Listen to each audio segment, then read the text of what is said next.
sretna pod suncem, rasti u jaslama dječjim, rasti i cvjetaj zemljo radnih ljudi, i neka mir nad tvojim ljudima vlada, mir tvojim lađama napuči i tvome danu što se vedar budi. Rasti sretna da svi narodi vide, sa strana svih, sa juga i sjevera, kako se rađa i kako se voli, kako se brani zemlja proletera. Rasti cvjetaj pod zvijezdom slobode, pod rukom partije i pod srcem Tita. Rasti cvjetaj pod zvijezdom slobode, pod rukom partije i pod srcem Tita.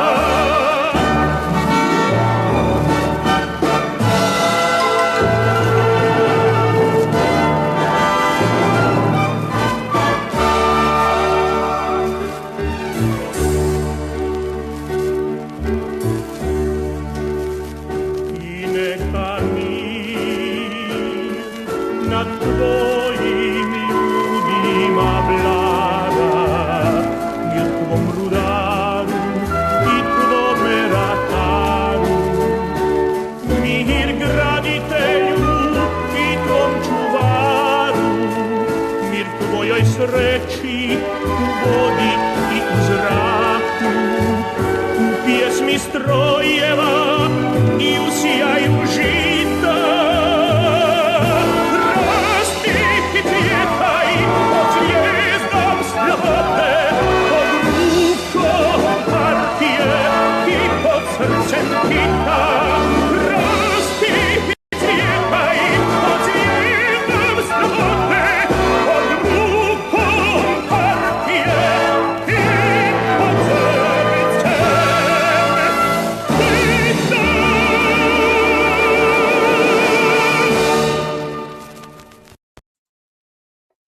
Hello, everybody, and welcome along. It is the evening, 7:45, or 19:45 to be precise, of the 16th of April, 2024. And you join me today for another live stream. This one specifically considering the question of color revolutions with reference to what has been going on in Georgia over the past couple of days.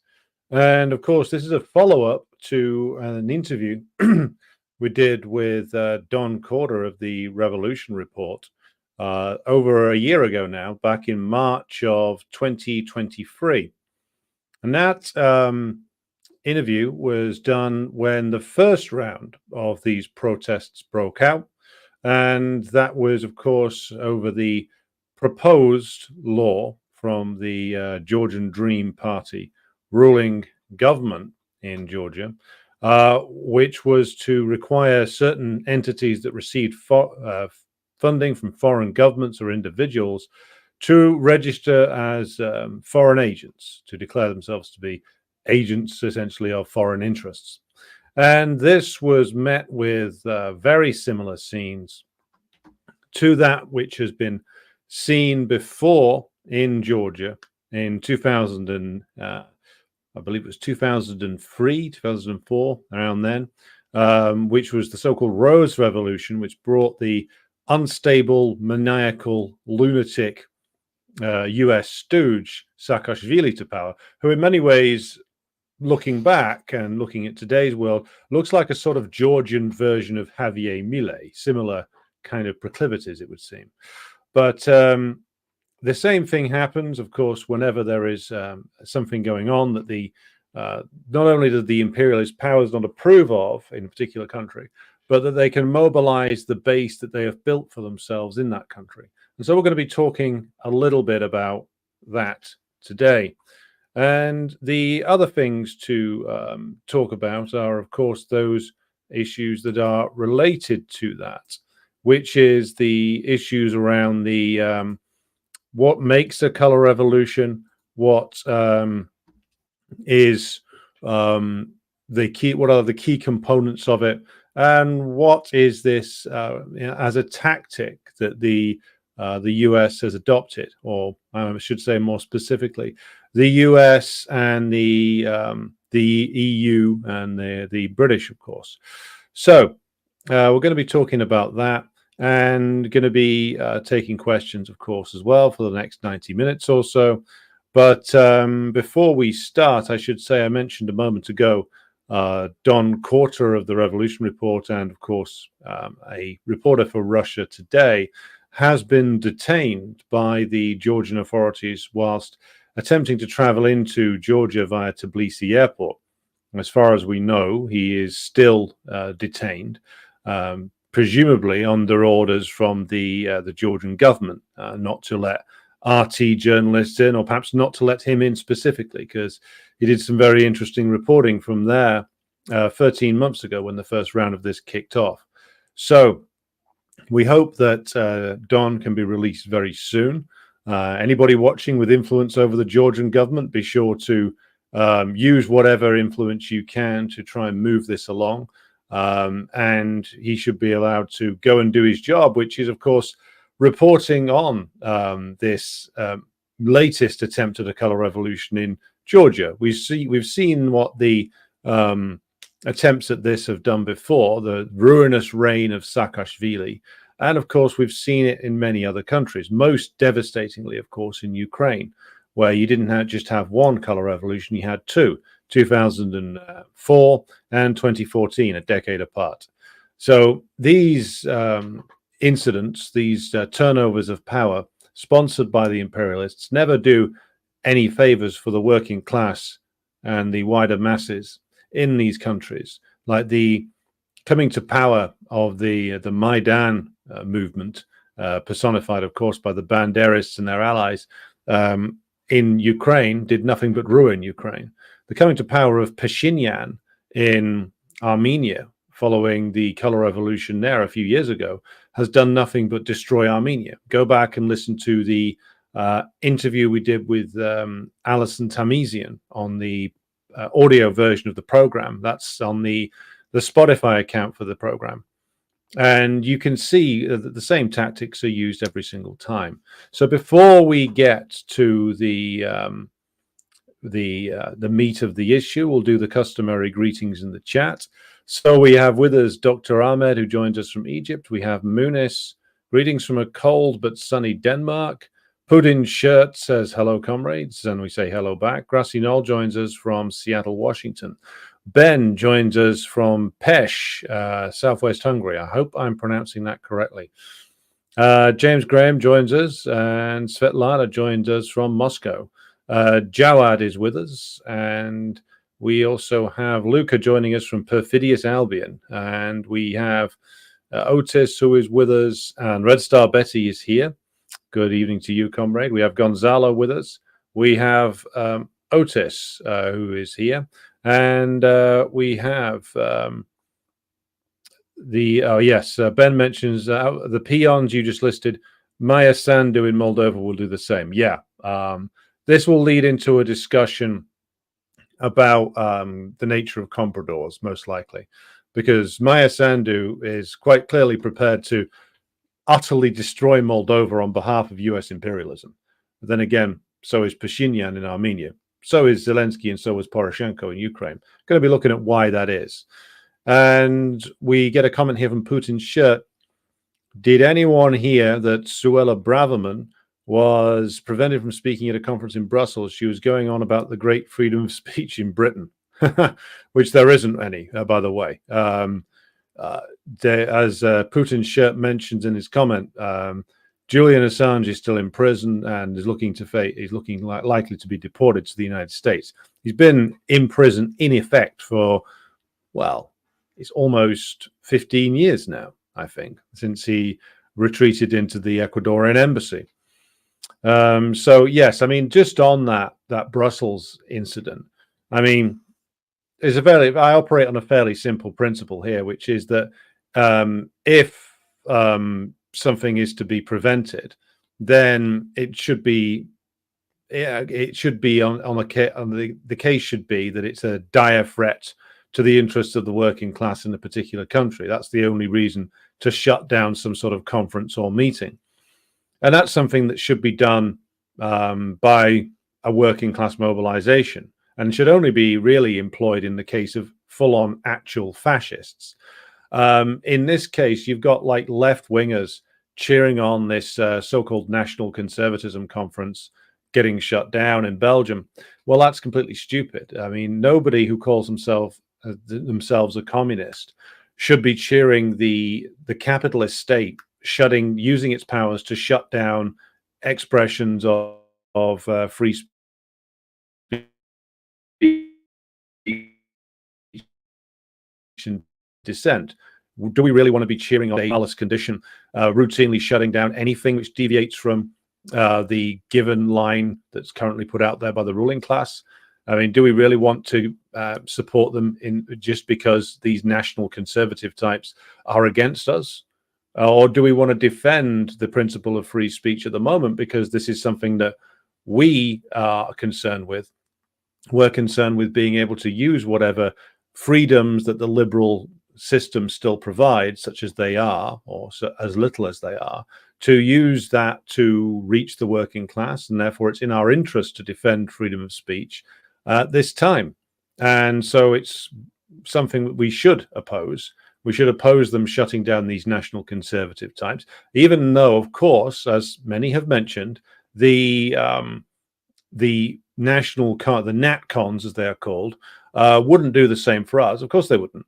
But it's not about what they do, it's about what we do. And so we must oppose things like that. And then, of course, we must call upon them to oppose the shutting down of the things like that conference in Germany. We must call upon them to support the release of Julian Assange. And if they don't do that, then that exposes them in the eyes of any workers who are perhaps looking towards them for some reason. We should support their right to speech at the moment, to free speech, and essentially put a demand to them that they are true to their so-called principles and do the same thing. Support the freedom of Assange and support free speech over the issue of Palestine, even if they don't agree with what is being said. And if they won't do that, then again, I'll make the point. Then they expose themselves as being hypocrites, just like, Ben, my Zionist feelings are hurt, Shapiro has exposed himself as a devious hypocrite. So we'll move on to other greetings. Hello to Mogridge, who says that you're glad you've found the channel. Well, good to have you with us. Tim Gray, good evening to you. Irish Partisan, our comrade in Minsk, good evening to you. Ben says, do you think the West and Dacia and East Caucasus of the Black Sea are heating up because of EU financial expansion pressures or the loss of Ukraine? It's an interesting question. There's a number of things, it seems to me, that are going on.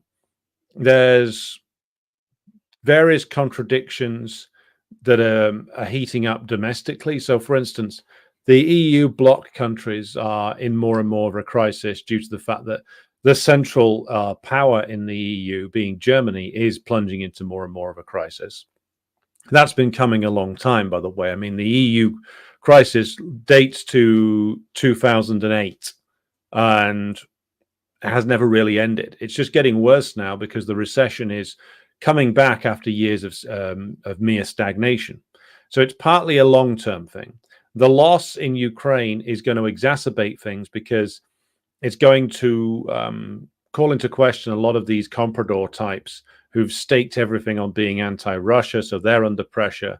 There's also tensions in the EU that, again, have been there for a long time, related to the clashes between all the different ruling classes in the EU.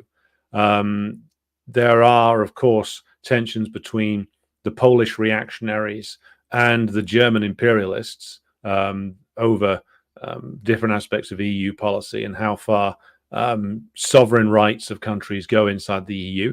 There's the tension with Orban because, well, quite frankly, he's a capitalist and a reactionary, but he's not stupid. He can see which way the wind is blowing, and he's making his deals with China and Russia and Vietnam and other places accordingly. He can see that the wind is blowing to the east now. And so what's happening is the big problems in the EU that were put off, the Germans and the French, but the Germans in particular, put off dealing with them in order to get EU expansion. So technically speaking, as we've said before, the Greeks, the Italians, the Spanish, the Portuguese, and the Irish economies were never in the correct condition under the original terms to enter the European single currency. They would never have passed the original stress tests. Those rules were bent by principally the Germans because it was in the interest of the German ruling class to expand the euro as much as they possibly could to facilitate frictionless trade. So they bent their own rules. They expanded the euro. They allowed all of these countries to borrow large amounts from German, French, and Dutch and Belgian banks, British as well, but the British ruling class weren't as exposed to the Eurozone debt crisis as the Germans, the French, the Dutch, and the Belgians are.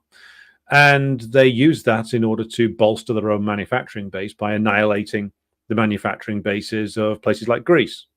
So the Germans, short-sightedly and in the pursuit of profit, expanded the EU. They expanded the single currency, all in order to serve the interests of their own ruling class. And then the bill came within a decade. Within a decade, the problems really made themselves clear. And they, from 2008 onwards, though it was never plain sailing, the euro had about 5 good years, in truth, which are nothing at all. Since then, it's been perpetual crisis for the eurozone, and the eurozone debt crisis countries, those are most badly affected by it, have been in crisis ever since then. Yeah, and have been cycling through various different governments, being dictated to essentially by the Germans, but via the EU bureaucracy. So all of this is the background to the increasing crisis of the EU, and it's only going to get worse as the defeat in Ukraine becomes ever more obvious, as the question of NATO becomes more sharp, given that what that question is, well, is NATO going to continue to exist? All of these are the factors that are boiling away. Then you've got the other things, such as the agricultural crisis, the protests staged by Polish, Romanian, Italian, German, French, Dutch farmers, as the middle layer of farmers, the smaller landowners, get squeezed to the point of some of them going out of business. What profits they do make being severely damaged, them being pushed out of their market share and having their land bought out as they go bankrupt by Cargill, Monsanto, and other agricultural mega corporations. So all of this is boiling away inside the EU. And then you've got the old traditional rivalries between different ruling classes. You have the intentions inside places like Germany because the long-term dependence that they had on US imperialism for security looks like it's coming to an end. You have the potential reemergence of Germany as a militarist power, potentially in the near future. I must get the German comrades back on to talk about that again. So and then you have France, which is in a deep, deep crisis and has been for a long time. And Macron is a manifestation of the crisis, but he's also a furthering of the crisis. So all of this is going on, and this is why the EU is in such a mess. And the German and French ruling classes can't solve any of the domestic problems. They can't solve the EU-wide problems. They can't solve the problem of the euro. There was some talk in the German media, but German bourgeois press about 12 years ago that maybe Germany would leave the euro if it became unsustainable and set up a currency union, essentially with the Northern European countries. So Germany, Belgium, Netherlands, Luxembourg, Denmark, and I don't know if France was even invited to that one. But again, there's the so-called allies who've been partners in the EU for decades, the French and the Germans. There's old and new tensions that exist between them as well. So this, as I've said before, when it comes to the EU, this idea that it solved all the contradictions and antagonisms between the European powers, this was always a joke. This was never real, you know. So we move on. Hope that answer was a satisfactory one for you, Ben.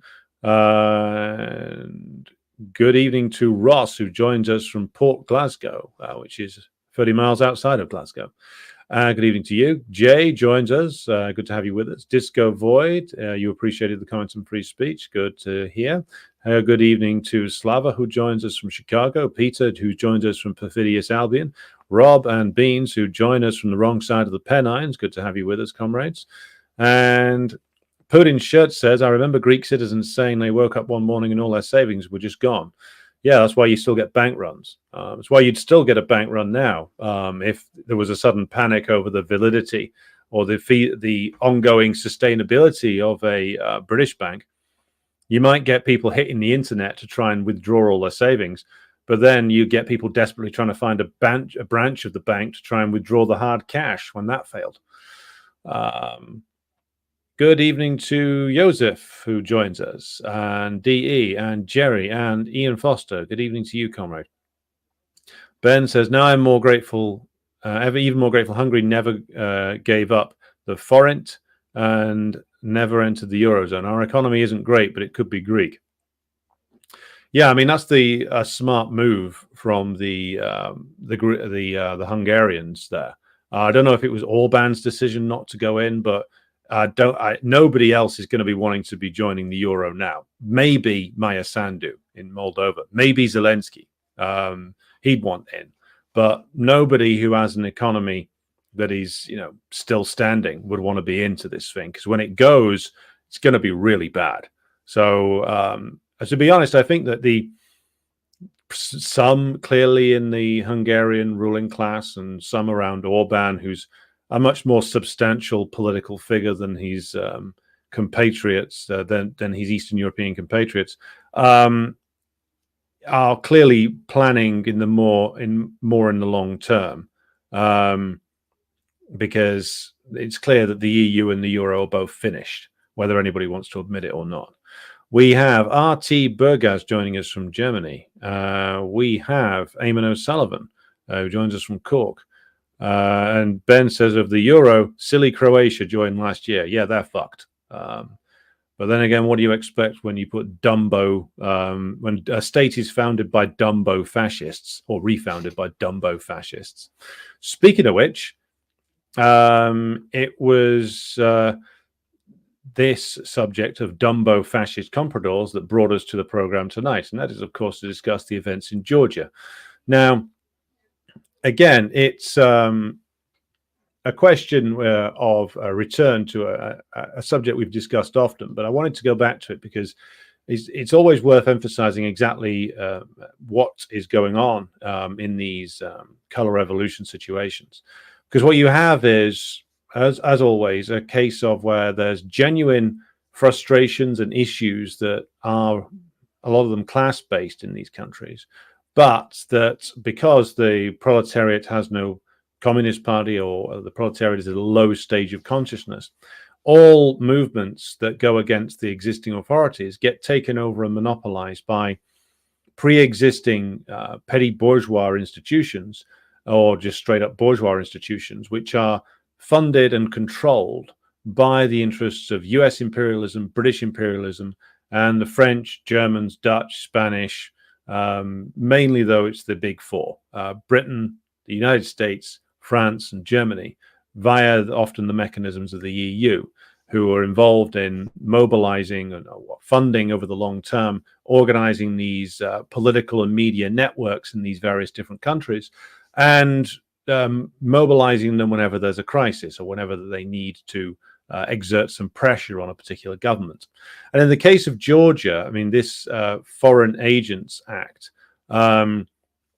is it's a mild piece of legislation. It's something that, of course, the US itself insists on. If there's foreign entities funding bodies inside the United States, you have to register as a foreign agent. So this is, of course, a case of hypocrisy, because, of course, the US, the British, French, Germans all screamed and objected to these organizations that operate in Georgia that are funded by foreign countries and foreign entities being forced to register as such, and mobilize their supporters onto the streets.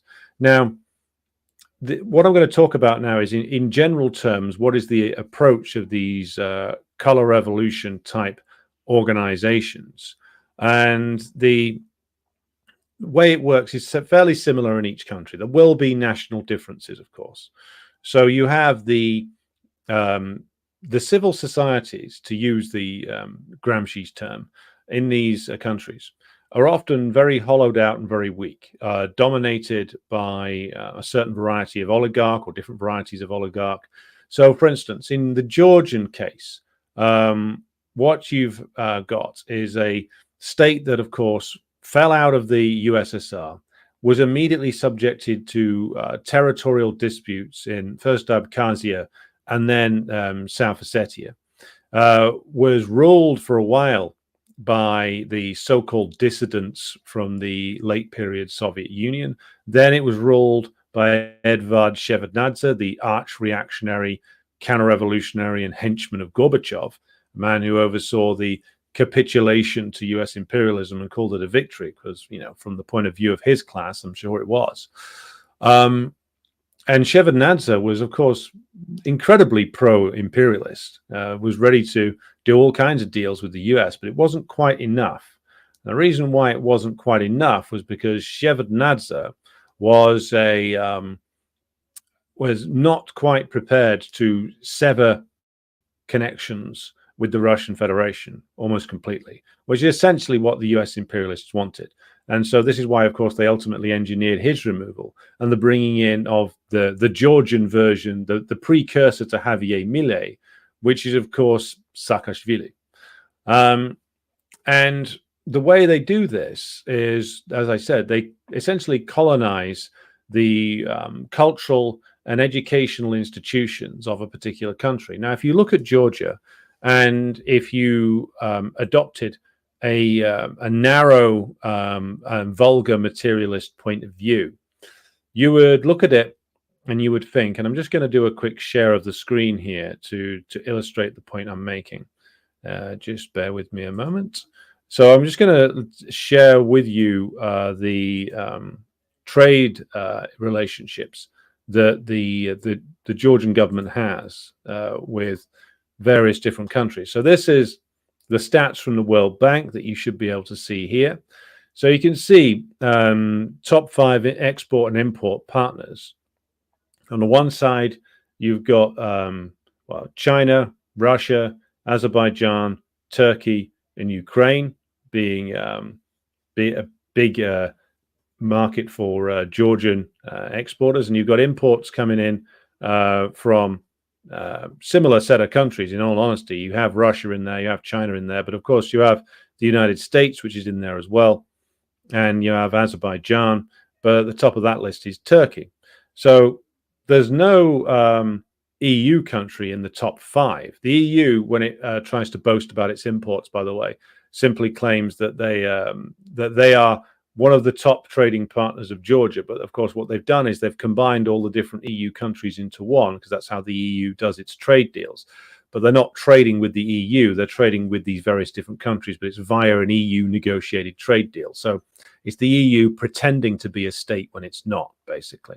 So if you were going off that, and you were going off who the Georgian capitalist class and government were dealing with on an international basis, you'd expect the Turks to have some influence there. You'd expect, on a much bigger basis, the Russians and the Chinese and US imperialism itself to have some influence, but they're overshadowed in both cases by Russia and China. So if you were adopting a crudely materialist point of view, you would be asking, well, why on earth would the Georgians be so subjected to propaganda, so propagandized? Why would so many of them be so propagandized by institutions from the US and the EU, or institutions that were designed, funded, and staffed by people either from or trained by the imperialist bloc powers? And the answer to it comes in the way in which cultural hegemony works. And when I say cultural hegemony, I mean like not just like films and TV and novels, etc., or media consumption. It's the entire cultural and intellectual life that's available to a particular country. And so when you got what you've got in Georgia, as you have in Ukraine, is a legacy of what I would call a cultural inferiority syndrome, which the ruling group in the Soviet Union, the pro-capitalist faction within the CPSU, and those that, of course, grew their power to the point where they were able to take power under Gorbachev and then dissolve what was left of the socialist system shortly afterwards. But that pro-capitalist group that was in the leadership of the CPSU for a long time had a cringing deference to all things in the West. They believed that the economy was more efficient over there, that they needed to get rid of the planned economy in the Soviet Union. They believed that the culture was better, that everything was better. And from their point of view, as a bourgeois faction within the Soviet Union that was looking to do away with socialism entirely, then from their developing class interests, that was a correct perspective. But of course, this was a view which has been when it came, they finally seized full control over the information and propaganda system in the Soviet Union in the middle 1980s under Yakovlev.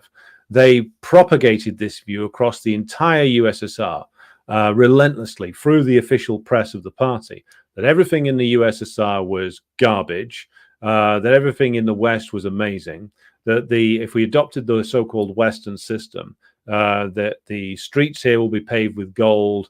You'll have the best of both worlds, because of course the West was always portrayed as both rich and social democratic. So you'll have full employment, you'll have high wages, you'll have amazing houses, you'll be a part of Joseph Borrell's garden. You know, that whole garden analogy he used didn't come from nowhere. It's something which has been, it's a piece of propaganda that's been built up over and over again. So, and the impact that this had isn't something that even people like myself, who came to levels of political awareness or started to become politically aware in the late 90s and early 2000s, I don't think we understood this. The way that this cultural inferiority and intellectual inferiority had been attempted to be hammered into the heads of everybody in the former USSR and in the wider Eastern European countries that were formerly the people's democracies. And I didn't get it at all when I was like 18, 19, 20, until I started to meet people who'd actually come from those countries and who'd come to Britain looking for work, who had come to Britain to study. And a lot of them, some of whom like passed through like the house I was living in, as like housemates for like 3 to 6 months sometimes.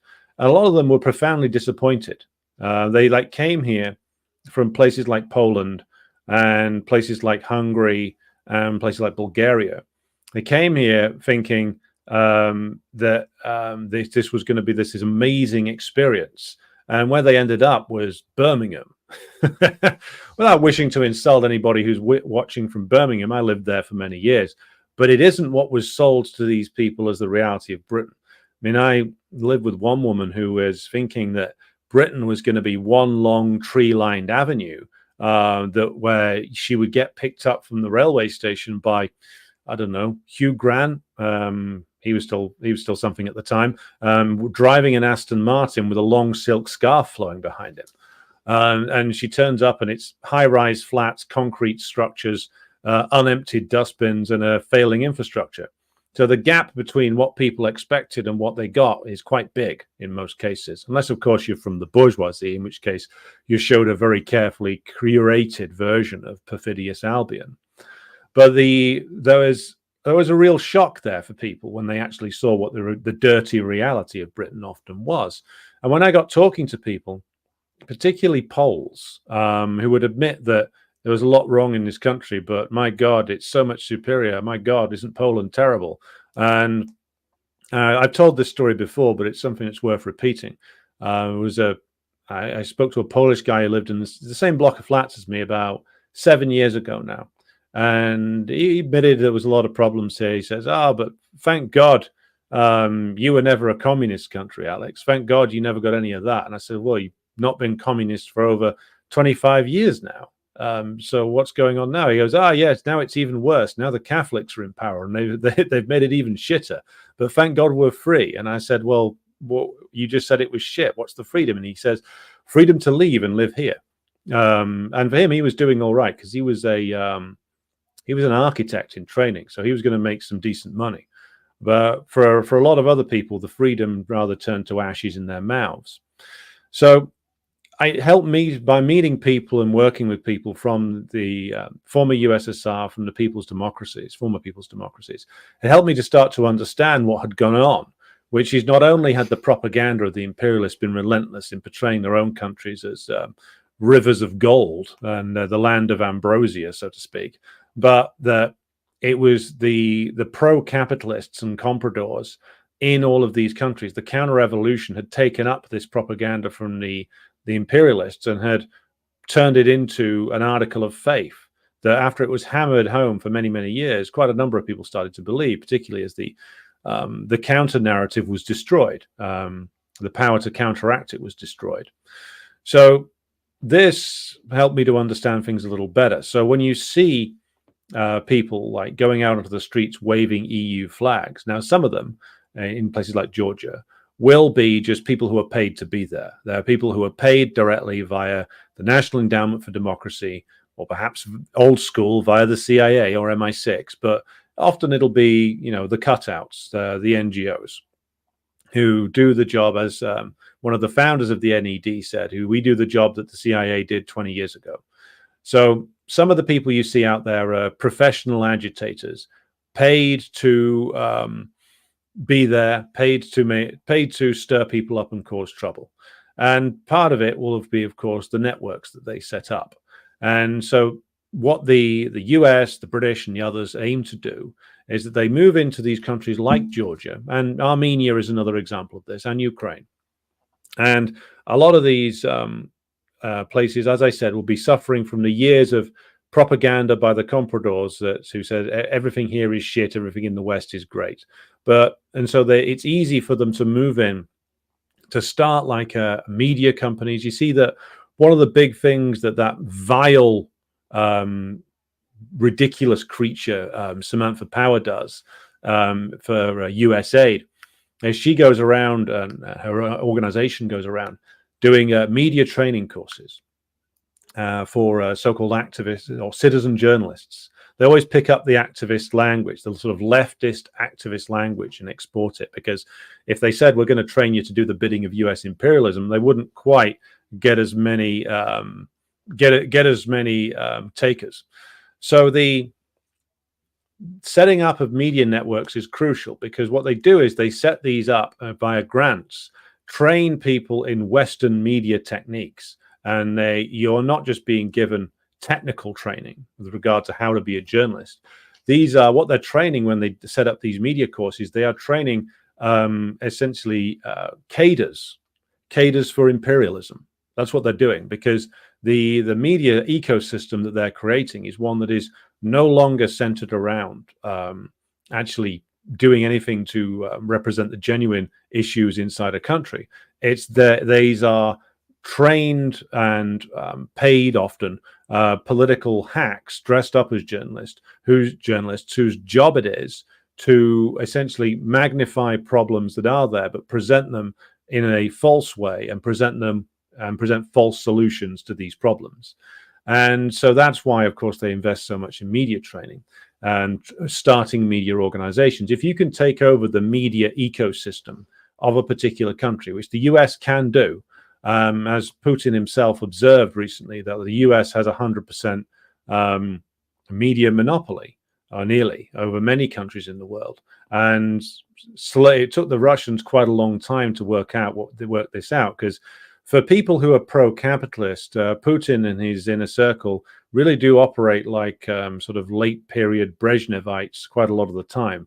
And they're much more crude materialists than they like to present themselves as, given that a lot of these guys like to swear themselves as ultra Orthodox Christians. They're as crudely materialist as the worst Brezhnevite cadre, in that they assumed, when looking at countries like Ukraine, like Georgia, like Armenia, that because they had this giant advantage in terms of the sheer level of trade and economic integration that exists between even a country like Georgia, which has had wars with the Russian Federation, but the trade and economic integration between the two is still significant, very significant, far more than any individual EU country or US imperialism itself. And also the growing influence of the Chinese there. The Chinese aren't particularly good at the cultural approach to things either. And the influence of US imperialism, of course, persists because it has this death grip on world culture, really. It's able to construct all these myriad different narratives regarding what life is like inside the US, what life could be like inside all of these countries if they just embraced the American, or to a lesser extent, the European way. And of course, they hold out the promise of an ultra-modern country. They hold out the promise of that it'll be as rich as anywhere in Western Europe, that they'll get to participate in this modernization process, which will, of course, include high-paid jobs for everybody who's out there on the streets at the moment. And this illusion of modernization is sold to people. And this is what I picked up on when going back and watching interviews with people that were done in the Western press about, no doubt some of these people were chosen to go on camera, in places like Ukraine and Georgia back in the days of Saakashvili. They all go on camera and say, we want to join the West, we want to modernize, we want to escape the dreadful legacies of the Russian or Soviet past, which of course that's the media training in action. But that comes from a real place, which is that it's a real impact, a real world impact of not just the propaganda of the US, but the propaganda of the comprador bourgeoisies in all of these countries. And so if you take over the cultural system of a country, which the US can do via the institutions it sets up, you own the wider global cultural picture thanks to the overwhelming domination of like Hollywood movies and American television. And then you also dominate academia. So you take over the running of various different aspects of what are often underfunded, publicly run universities in many different countries, or you set up private universities that teach what the US wants to see taught. And that is another way in which cultural dominance is established. So once you have cultural dominance and you attain it, not strictly via the raw economic power over a particular country. As I said, when it comes to Georgia, China and Russia and Turkey are much more significant than the Europeans or the United States in total. But the Chinese and the Russians don't play the same game as the US does. And the game that the US plays is to essentially hollow out the cultural life of a country completely take it over. Make sure that you've got, as they have in Armenia, a massive embassy that is there to essentially dictate to these various different networks what they should do and how they should act.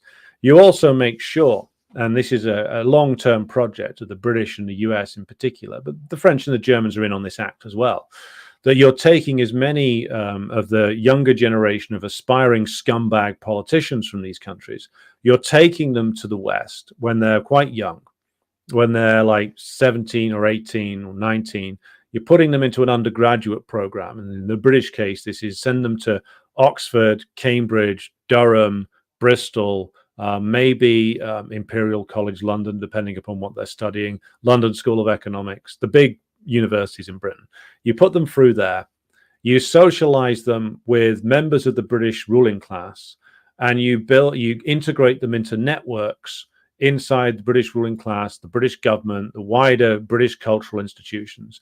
So you make sure that these people who might be born in Georgia or Armenia or Ukraine, but that you've integrated them completely into the political, intellectual, cultural, and class system of Britain or the United States, France, or Germany.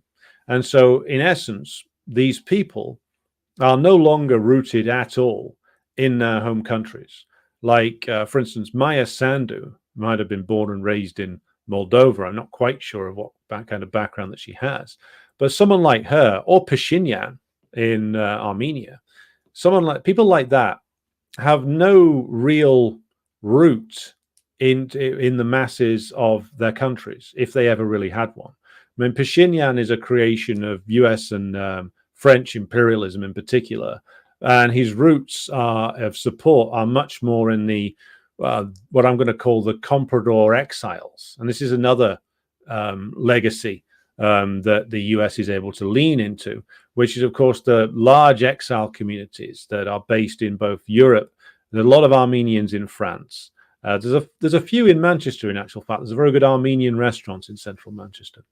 But the role of the Armenian exiles was interesting because, again, go and revisit my interview with Alison Tamizian when she was talking about this. The role of the exiles from Armenia is not to stand up for the interests of Armenia, even though that's what they might think they're doing. What their role is to be a part of the transmission belt, taking the interests and the values of US imperialism into Armenia. And the personification of that network of comprador exiles, the personification of that is Pashinyan in Armenia. And that process has been going on a long time. That the US, the reason why they have a giant embassy in Yerevan, there's a reason why they've invested so much in building up media and so-called civil society organizations. It's to completely control the cultural and intellectual life of the country. And I would say that this principally is directed at the petty bourgeoisie, elements within the bourgeoisie as well, those who have business interests which take them in the direction of the French, the Germans, the British, and the Americans. But it's also, in terms of mass base, based upon the petty bourgeoisie and maybe the upper end of the working class in a country like Armenia or a country like Georgia. They provide them with salaries in these ex-Soviet countries, these people who are recruited to the US networks, that they would not be able to get off any other employer. So they've got a huge number of people in places like Georgia and Armenia who are, and in Ukraine back in the day, who are completely dependent upon the US for their income and for their lifestyle that would not be funded by anybody else. Were it not for US imperialism, these people would not live anything like as well as they do. And so when you get that combination of politicians who are integrated into networks that are wholly outside of the country, that are operated by the imperialist powers, and operated purely in their interests. So you've got generations of politicians who have been integrated completely into that imperialist system. You have a cultural and intellectual life which is based around and largely talks to the petty bourgeoisie, maybe some of the upper end working class, and a significant amount of the bourgeoisie. So what you have there is a political, cultural, and intellectual system, and which is divorced from the economic realities. Now, I'll here remind you of Stalin's very correct phrase that consciousness always lags behind material reality. So when you've got a nation like Georgia, the material reality there is going more and more in the direction of the Chinese, but also the Russians. Trade relations there recovering after the South Ossetia war in 2008. And the Turks as well have a certain influence there, but the two superpowers are the Chinese and the Russians. But the consciousness, on the level of consciousness, these countries are lagging behind, because even though their economies are moving more and more in the direction of the Eastern powers, their cultural, intellectual, and political life is still dominated by the US imperialist bloc. It's still repeating itself from a set of relations established over 30 years ago. And it'll take a good deal longer, though the fact that this is happening at all in Georgia, in terms of the ruling party moving this foreign agents bill, the fact that that's happening at all tells you that there is a loosening of this, that this is now weakening, and that this is now being contested, because these guys in the so-called Georgian Dream Party are looking at what's happening in Ukraine, and they've also got to be looking towards what's happening in Armenia and Pashinyan pursuing a path of destruction there. They're looking at that and thinking that maybe we don't want part of that action. Maybe we don't want to be Zelensky or Saakashvili, who is, I believe, still locked up in Georgia, and deservedly so. So the other couple of examples I wanted to mention were that you've got, of course, the classic beginnings of the color revolution period, which, of course, in Yugoslavia in 2000, when the Milosevic presidency was brought to an end via the prototype color revolution of the modern period. And again, it expressed itself and was organized in the same ways I've just been talking about, hiding the naked interests of American and French and German and British imperialism behind like these big happy clappy slogans about freedom, democracy, accountability, anti-corruption. I don't think they used the term rules-based order at the time, but they might as well have done. And these are sort of these big abstract slogans which are advanced by these color revolutionary type organizations, which, if you look back at things like Otpor, which was the organization that was set up by US imperialism to combine, to bring together all the opposition that was controlled by them, that wanted to see essentially the end of Yugoslavia as a country, which is eventually what they got.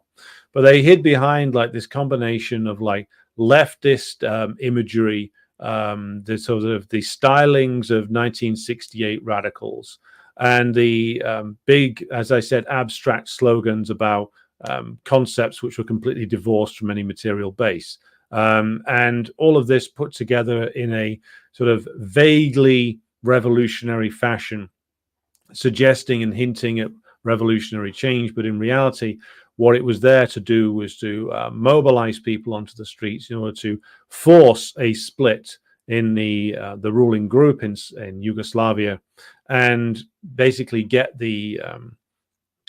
principally the politicians and maybe some of the military to turn on Milosevic and force him out, which is eventually what happened. By creating enough pressure on the streets, you cause a fissure within the ruling group in a particular country. And then, of course, part of the ruling group then turns on the existing leadership, and that's how you force them out.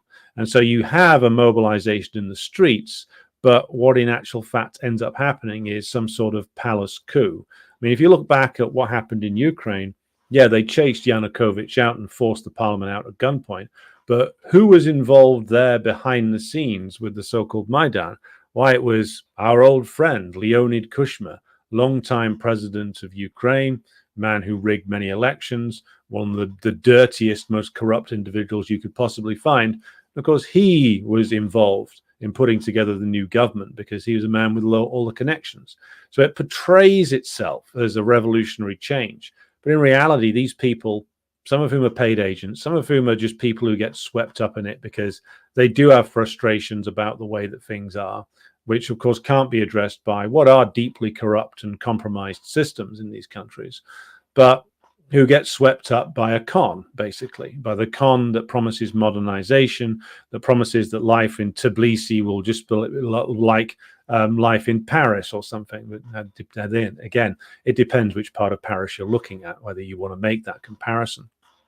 And the other point to mention is the reason why the countries like Serbia or Yugoslavia, Georgia, Armenia, Ukraine back in the Yanukovych period couldn't stand up to the pressure exerted by this mobilization of large crowds by these networks that are funded by the imperialists, because they had done nothing to combat especially in places like Ukraine. Yanukovych and co. did nothing to combat the US and European domination of the cultural and intellectual life of the country. They did nothing to combat it at all, just as the rulers of Armenia for many years sat there and watched and did nothing as the US and the Europeans again took over the cultural, intellectual, and political life of the nation.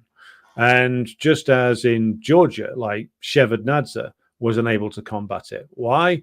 Because all of these groups that were in power were oligarchic, were hated in many instances by large elements of the working class, who had no real ability to call upon even the people that voted for them, in Yanukovych's case, no real ability to mobilize them in a serious way, and no desire to mobilize them in a serious way, because these, and same is true with the previous rulers of Armenia, these were all weak, oligarchic institutions and individuals whose power was predicated on a balance of forces coming out of the collapse of the Soviet Union, who were about whom the working class felt either ambivalent at best or hostile at worst, and they were unable to draw upon the one thing that could guarantee against a color revolution. And it's not just the ability to exert state power, though of course having unified state forces that could carry out repression against these characters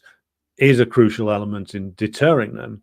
But the biggest guarantee against these color revolution type operations is, of course, a strong relationship between the masses and the state.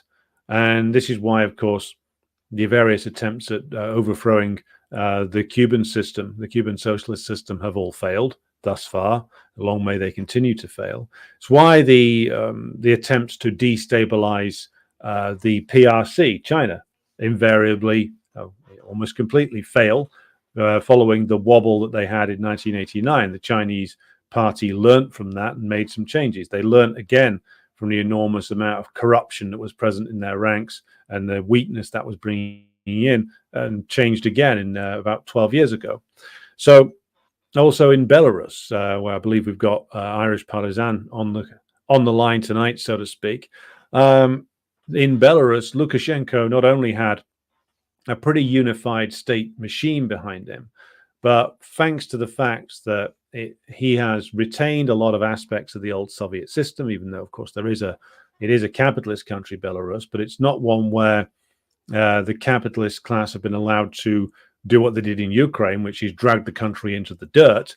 It's a country where there's a capitalist class, but it's under a degree of control, where the economy has been protected from the outright looting that took place next door in Ukraine, where the state-owned industries have been, in many cases, preserved, where there's high numbers in terms of employment, where the agricultural sector has been preserved and, in fact, enhanced. I mean, Lukashenko's track record, when you compare him to a lot of other characters who have been around in that part of the world over the last 30 years, is pretty much unrivaled. And so Lukashenko and the system he has built do still have roots within the Belarusian masses and are actually able to rely upon a certain degree of mass support in order to support themselves. This is why Lukashenko could confidently go out there with a Kalashnikov in hand to confront the color revolution, and then tell I think it was Steve Rosenberg of the BBC to go fuck himself and say, we'll execute all the scum you've been funding. Of course, you can say that Lukashenko made a bit of a mistake there, a potentially fatal one, and he should never have allowed the growth of these organizations in his country in the first place. I think a lot of people, a lot of rulers in Eastern Europe and further afield saw these cultural concessions that they were obliged to make, or they felt obliged to make, to the US imperialists and the other imperial powers in the 90s and the 2000s of, oh, well, we'll give you a deal on certain things but you've got to allow free media, you've got to allow freedom of speech. And what the imperialists mean when they say you've got to allow free media and freedom of speech is you've got to allow our agents to run riot in your country. That's what they mean. They don't mean freedom of speech. They mean freedom for them to operate without restriction. And they start pissing and moaning about freedom of speech when somebody does something sensible and kicks out the networks run by the US imperialists or Soros, their subcontractor, or the EU, or any of the other slime bags who look to colonize the intellectual, cultural, and political life of a particular country. Because again, you see what happens when you allow these networks to have unrestricted power, and the government and the system does not have a strong link with the masses at all, and is therefore unable to respond when these networks go out onto the streets and when they cause chaos, and there is an inevitable split in what is often a deeply corrupt state, where various different characters run to save themselves and make a deal with the new imperialist-sponsored power that's rising, or the imperialist-sponsored politicians who are brought into power. So this is what generally happens when you've got a government that has a strong link with the masses, or when you've got a government which is firmly rooted in the masses, such as the DPRK, then these color revolutions invariably fail. Where they succeed is where they're able to cause, via their colonization of intellectual, cultural, and political life, enough chaos by mobilizing their people onto the streets that the various corrupt and oligarchic figures within the ruling classes of these countries start to shift their allegiance and start to back the US-sponsored candidate. Then there's a crisis in the state forces, and a character like Yanukovych or a character like Shevardnadze or the previous rulers of Armenia can't stand up to that and are chased out of power. And often a lot of these people are far more afraid of the masses than they are in terms of even making a call upon the masses than they would be even their own political opponents. So we'll pause there to take some questions. Just a final point about Georgia. I think the reason why the Georgian Dream Party is moving this act is, this attempted bill is partly because they've seen what's happened in Ukraine. They've seen that the West is losing and that the West is on the way down. They can see, as I said before, that the wind is blowing eastward now. And so being wholly owned and controlled, having your country riddled with these networks run by the imperialists, this isn't going to be good for them in the future. And they're going to be wanting to make more deals with the Chinese, maybe with Iran, and certainly with Russia. And they don't want these networks being mobilized every time they sign some new set of economic deals. So this is a big problem for them, which is why they're looking to combat it. They're trying to do the usual thing that these hedgers and sort of fudgers do, which is that they try and say on the one hand, oh, well, it's not much of anything. We're still all for positive relations with the imperialists. But of course, the imperialists don't want positive relations with you. They want the subjugation of you. And in Georgia's case, as in Armenia's case, the one use value that they put on Georgia and Armenia is, how can we use them against the Russians?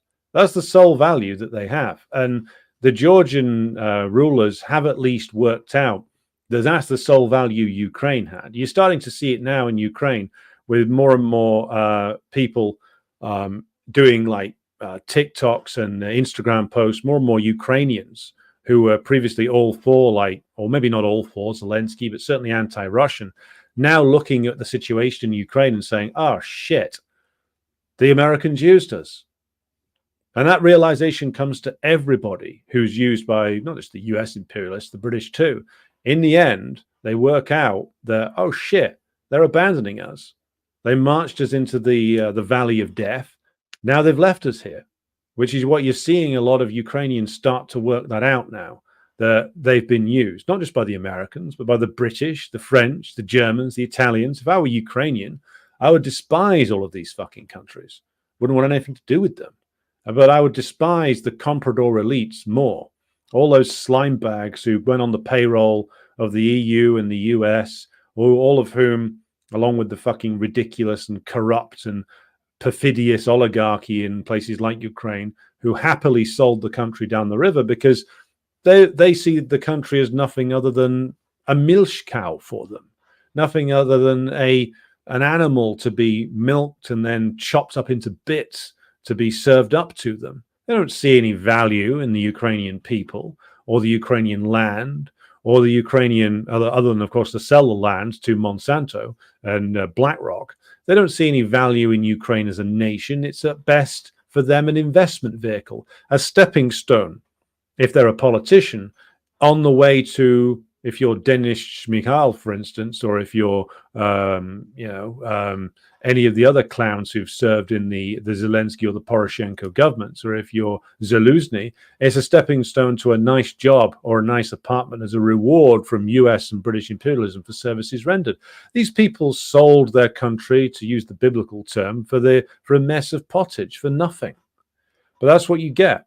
You get a deeply corroded, always weak, always dependent upon, in terms of cultural and political terms, always dependent upon imperialism for affirmation. And you get a group of people who are prepared to sell the country to the lowest bidder, which is what they've done.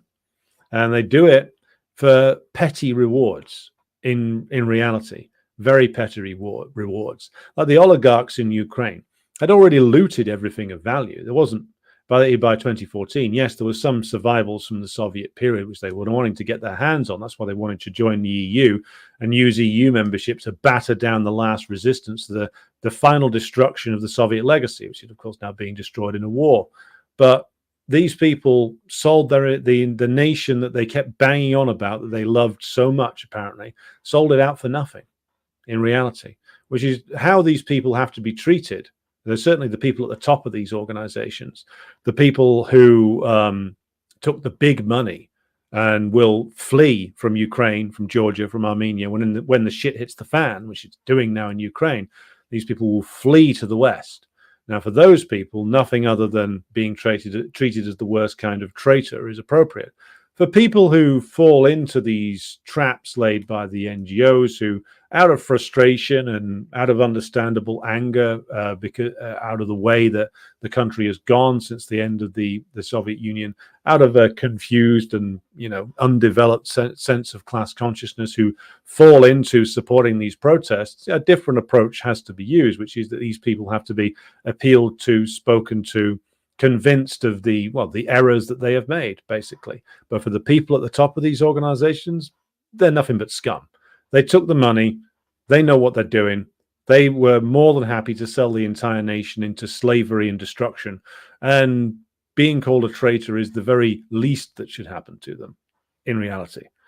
All right, so let's go back through the comments. And it seems like there's been quite a few.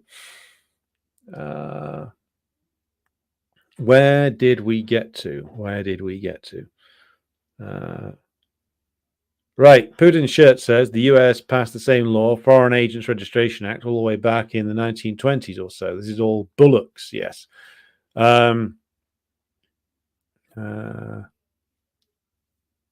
Eric Schmidt says this is a development to see ahead of me in Ukraine, the Orthodox parts.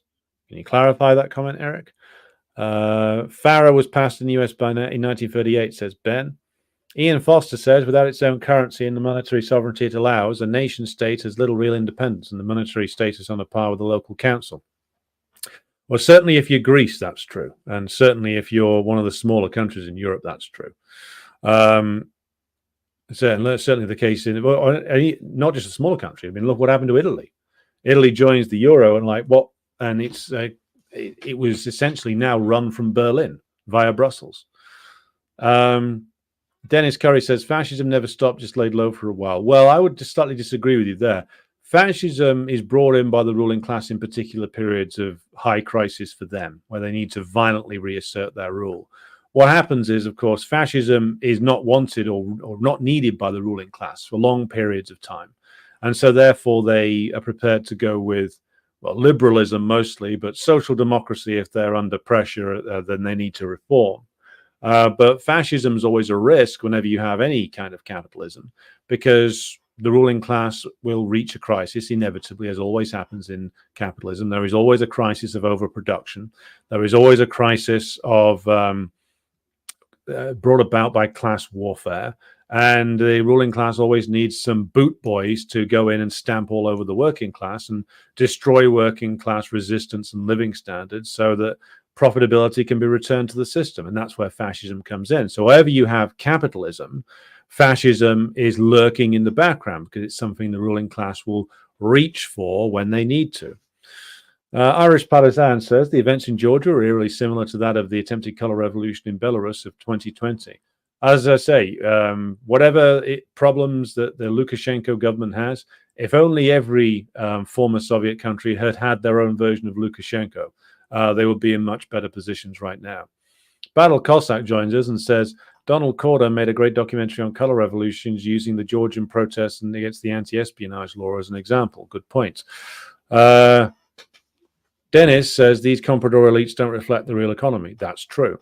They are what you would call a lagging consciousness, a manifestation of a lagging consciousness. Here comes Gramsci. Well, I always go for the Gramsci, but I hope I do it in a proper way, not in the rather cheap and opportunistic way he's used by social democrats. Klavik joins us and says, greetings all comrades, Yankee go home, Gringo get out. Okay, hard to disagree with that. Dennis says it's hard to believe Che came from Argentina. He came from, I think he was an upper petty bourgeois family in Argentina. Bear in mind that was a very different time to what we're in now. Like even growing up in Peronist Argentina, Che would have been exposed to a much more powerful, and indeed was exposed to legacies from European communism. I believe, if I'm remembering the John Lee Anderson biography of Che, which despite Anderson's later terrible writing, I do still recommend, he did come into contact with exiles who'd fought in the Spanish Civil War, who'd fled to Argentina. So he was exposed to a world that had much more powerful communist elements within it. You could make an argument to say that like Perón as well, would gesture towards Pan-Americanism sometimes and would make pro-worker and pro-left noises. And there was, again, I've seen various Peronist sympathizers make arguments that there was a lot of pro-worker changes that did come in during the Perón period. So Che, growing up in the 40s and 50s, in 30s, 40s and 50s in Argentina, grew up in an Argentina that's quite different to the one that exists today. So even when you see and you have a strong global revolutionary wave going on, as was happening in the early to mid 20th century, even people from the bourgeois, from the upper petty bourgeois, who in more calm times would never go near a movement of the revolutionary proletariat, get pulled into it. And again, to come back to the color revolution question, there are always people within the upper petty bourgeoisie, or even the bourgeoisie, who do become discontented with the status quo. And the US understands that, and they design their networks accordingly. They design their networks to scoop up the people from the ruling class and the people from the upper petty bourgeoisie who are discontented. They scoop them up and they give them a job. And they give them a job running some sort of comprador network or media organization or intelligence cutout or something. But in the past, those people would have gravitated towards communism at a certain point. It's only because the US has had near uninterrupted economic power, but with quite a lot of limitations. But certainly in cultural terms, they had 100% cultural power over the last 35 years at the very least. And that is part of what is manifesting itself in countries like Georgia. Ben says what's described now happened all over the Eastern Bloc, including post-Soviet, going as West could be. Yeah, especially with it struck me as being especially true of the so-called educated classes, who are always more stupid than the working class. They're just more conceited. It's true in Britain, it's true everywhere. Tim says much of the former Soviet states remain stuck in a capitalist poverty loop, and their youth populations continue to be seduced by the fantasy the West feeds them through social media. That's largely correct. I do wonder what the devastating defeat in Ukraine will do to that, though. That can't be ignored. Nor can what has been going on in in occupied Palestine. So I do wonder what these two coming and very significant defeats for US imperialism are going to do to that cultural power. Be going to be interesting to see. Mary says British men are sold as Hugh Grant when in reality they look like Boris Johnson. Sad but true, especially British men of a certain class, shall we say. I am quite happy to say that I never look like either of them. So that's to my advantage. I got more Irish blood than anything else. Ben says, I was an adult when I first visited Paris, and a city of love and of sophistication, of great culture, and was appalled at what I saw. Yeah, there's a big gap between the fantasy and the reality. DE says lots of Western institutions sponsoring various Twitter personalities. The Hudson Institute was one in one of their was included in one of their bios. Interesting, yeah. The NGOs come in many different shapes and sizes, but the funding streams all go back to various different actors in the US ruling class and, of course, the US government itself. Tim Gray says, of course, what social media has done is expose the decay at the very heart of the US empire. Its cities look like war zones for those who don't live in gated communities. Yeah, that's another good point. That image is now finally getting out there. And so I think that the dominance of the US in the cultural sphere was never going to last. And it's really, I think it's going to start visibly decaying very soon, if it's not already. Otis says, as Donald from the Revolution Report said when he spoke to the Georgian people on the streets, wouldn't speak to him when he spoke Russian, but would when he spoke English. Yep, you're getting a lot of people who is very well trained in the English language, probably gone through free English classes. All part of colonization, comrades. Putin Shirt says, I remember Gonzalo Lira's joke about Georgia's 2023 color revolution. He said, do you see all those protesters carrying EU flags? They are the foreign agents who are the subjects of the Farrow Law. That's a good point. Otis says the protesters all speak English very well. They always do. Irish Partisan says, I was once in a relationship with a woman who believed that anything from the USSR/Belarus was shit and everything from the West was perfect. She even got the Pfizer vaccine to stick it to Lukashenko. Yeah, get myocarditis to own Lukashenko. I mean, it's just like, I mean, I've, known quite a lot of people who are, well, it's different in England, but like who think the same about the USA. I've known some people who actually think that Britain is part of the USA. And to be honest, maybe they were right and I was wrong. But yeah, this sort of absolute loathing for your own background. I mean, it's a colonized mentality. It's what it is.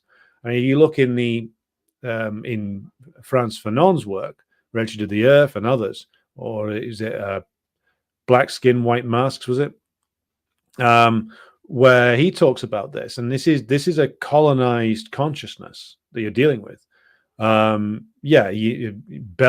or Russia or Ukraine isn't colonized in quite the same brutish and direct way that the African nations or the Southeast Asian nations were, but it's pretty close.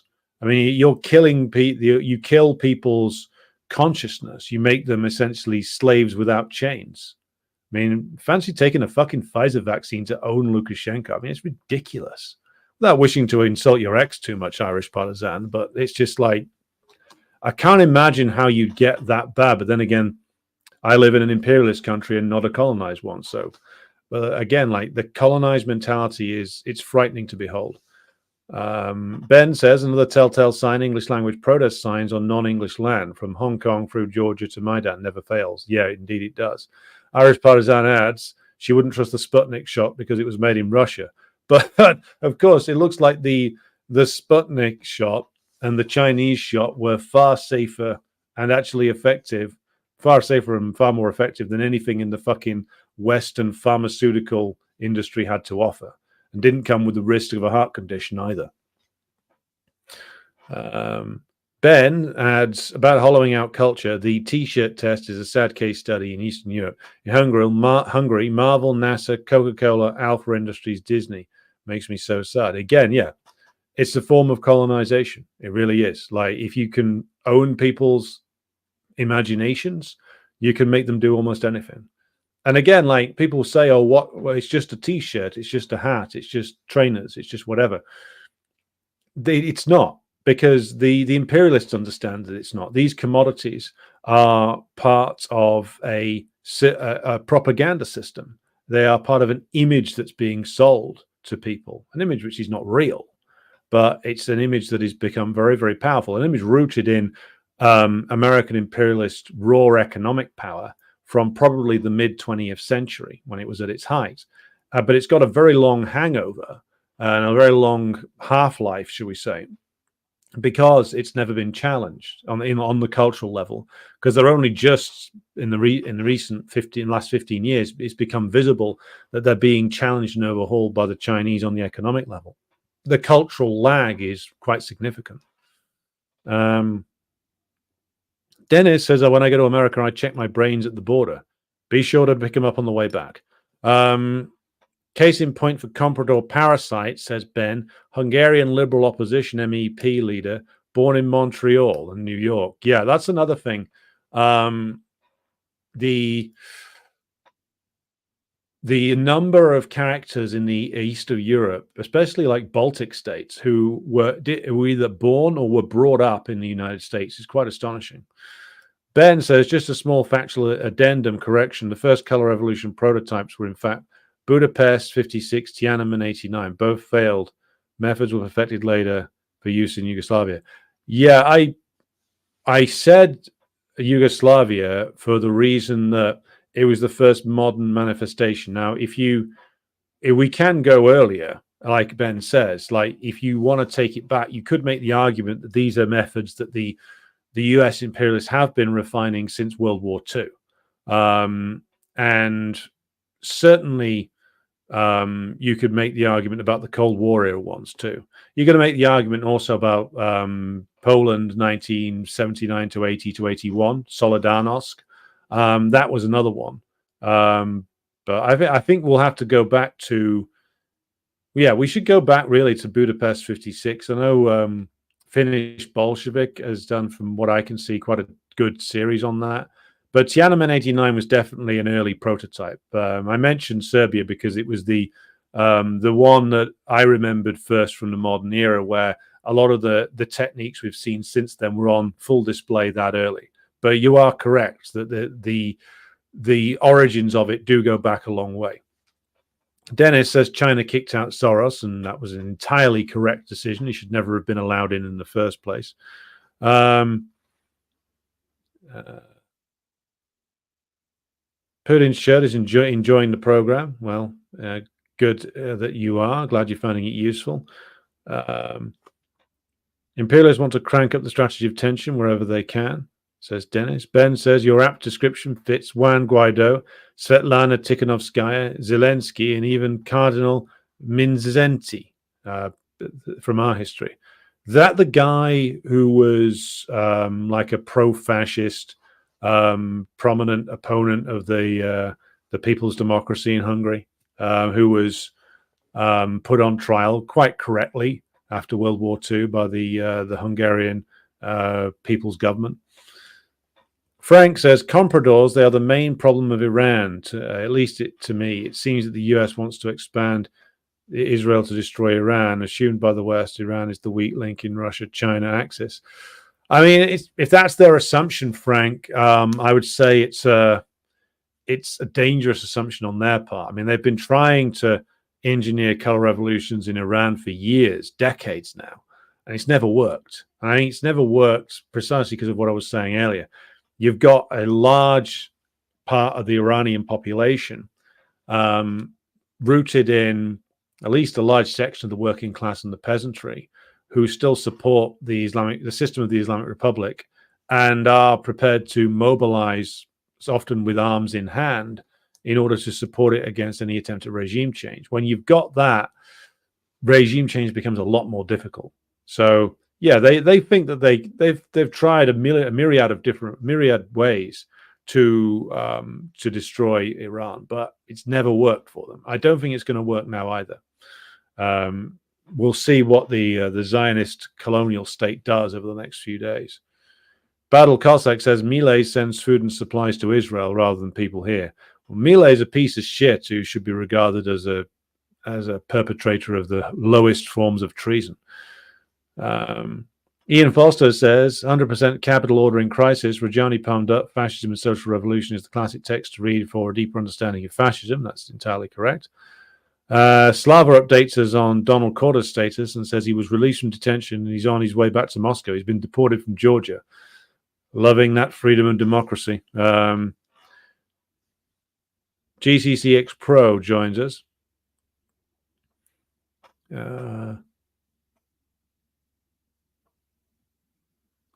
Right.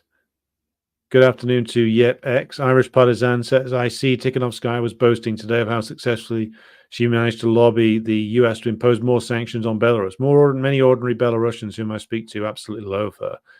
Yeah, I mean, she's the other one. There's no connection between her and Belarus whatsoever.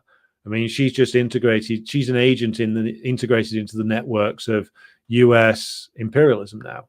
She lives off grants handed out by the imperialists. She's an employee of the imperialists. I mean, she should never be allowed to go back to Belarus. And if she does, she should be immediately arrested and put on trial for treason. Still waiting for the long-promised Tom Perez impersonation. Well, you're going to have to wait another day, Irish Partisan. Maybe we'll do an impressions show tomorrow and get onto that. Okay, right. 233 of you watching, 130 on X and 103 on YouTube. Thank you, everybody, for joining the program tonight. I'm going to draw things to a close here. I'll be back again tomorrow at around about 7:30 p.m. I do hope that you can join me for that. But until then, I will say good evening, and I will be back with you again very soon.